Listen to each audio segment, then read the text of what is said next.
Hello!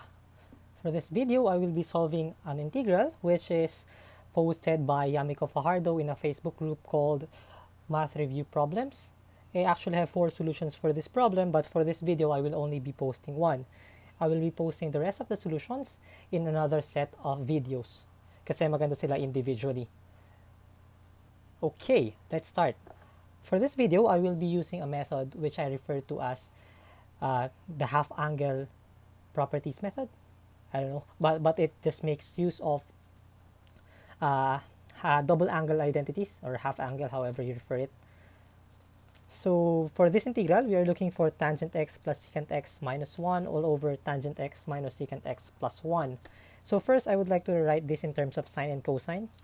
So tangent is sine over cosine. Then secant is 1 over cosine.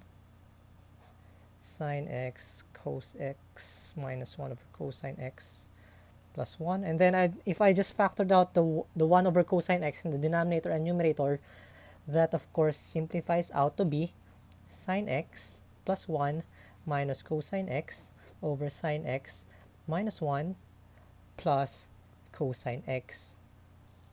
Now, what prompted me to use double angle identities or half angle identities is because of this expression here, 1 minus cosine x. So if you recall, we have this identity from trigonometry which involves the double angle for cosine. It's cosine of 2x is equal to 2 cosine squared x minus 1.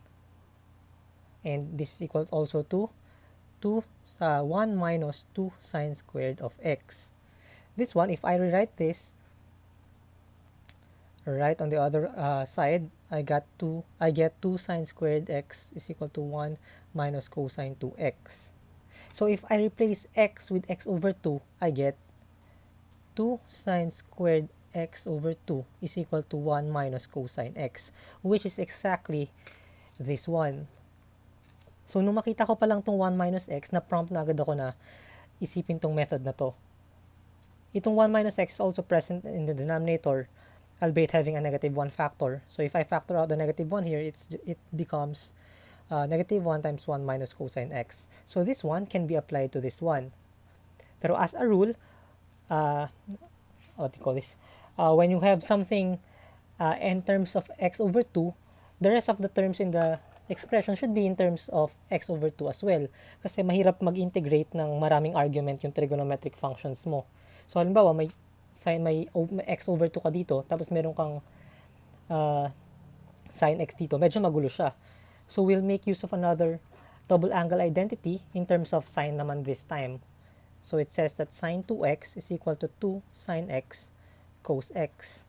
So again, if I replace 2x with x over 2, I get sine x is equal to 2 sine x over 2 cosine x over 2, which is, yun naman i-replace natin dito.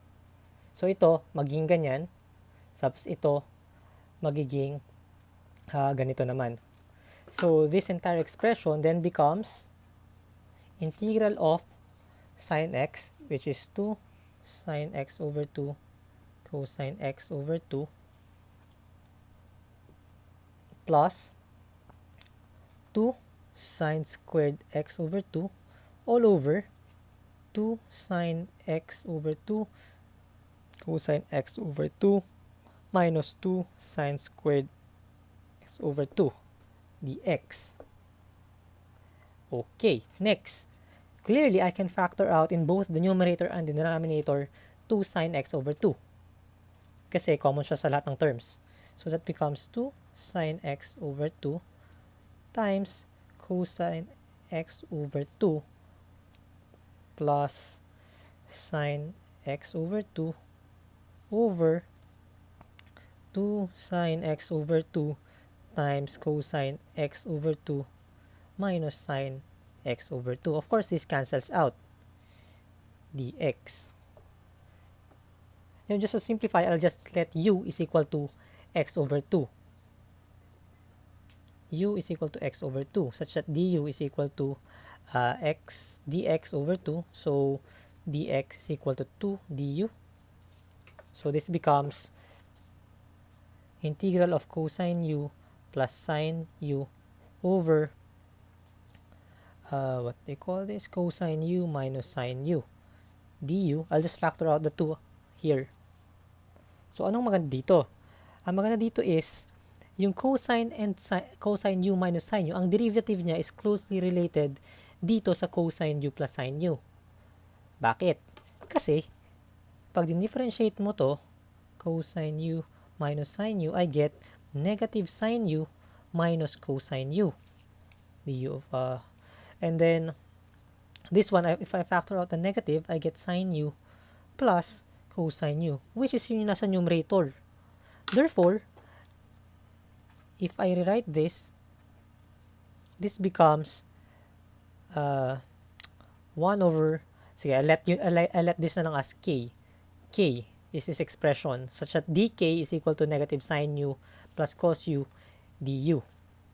In other words, negative dk is equal to sine u plus cosine u du, which is that expression there in the numerator. So, ang mangyayari, magiging dk lang yung numerator, actually negative dk, but I'll factor out the negative, and the denominator becomes k. So, the integral is negative 2 ln of absolute value of k plus c. Of course, this is in terms of k. We can rewrite in terms of u, negative ln of cosine u minus sine u plus c. And finally, in terms of x, this is negative 2 ln cosine x over 2 minus sine x over 2 plus c. So that's the answer.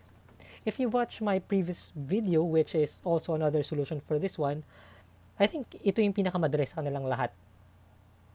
Kasi medyo simple lang siya, and once you arrive to this point, and if you're very familiar with this integral, I think sobrang dali na lang ito.